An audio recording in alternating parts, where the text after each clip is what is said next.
Last time I worked on this project with you, I was making the pouch.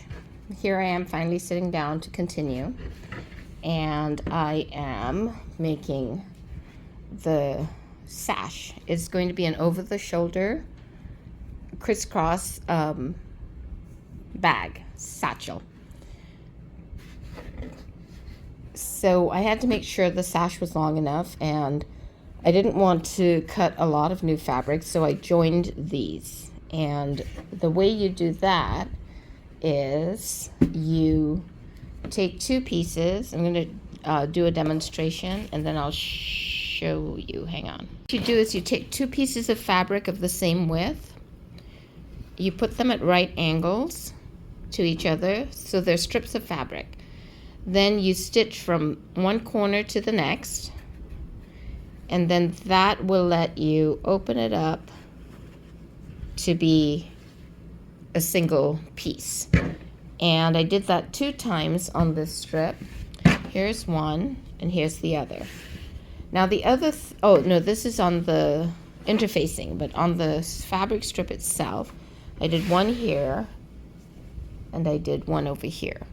Now I also did it on the interfacing, which I'm using to create some stiffness to the bag holder. And I used these strips, but I cut the length, the width. I wanted to make sure that there was enough to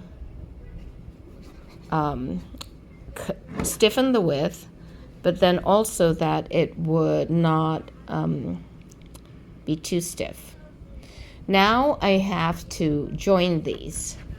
The way I'm going to do that is, the way I traditionally do that is I would stitch these together like this and then turn them using something long and narrow that I can do the turn with. But what I'm going to do instead is I'm going to use a technique I know from another project I did, which is I'm going to zigzag down the length of the fabric here, and then I'm going to flatten it so that the zigzag thread is holding it together. Then I'm going to top stitch some of the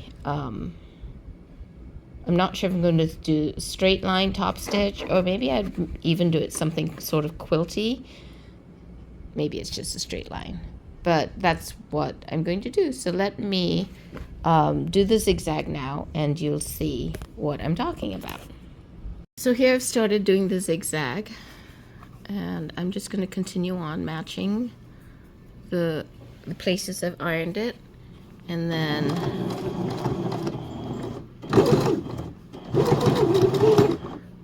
so I'm going to continue without the camera because I think I might either get a good one and a bad shoot, or a good shoot and a bad bag, but I really want to get a good bag. So you get the idea, and then I'll show you the result.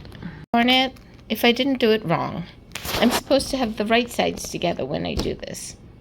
Bummer. Now I'm just going to have to do it and turn it. Okay, never mind. We're turning it after we sew it.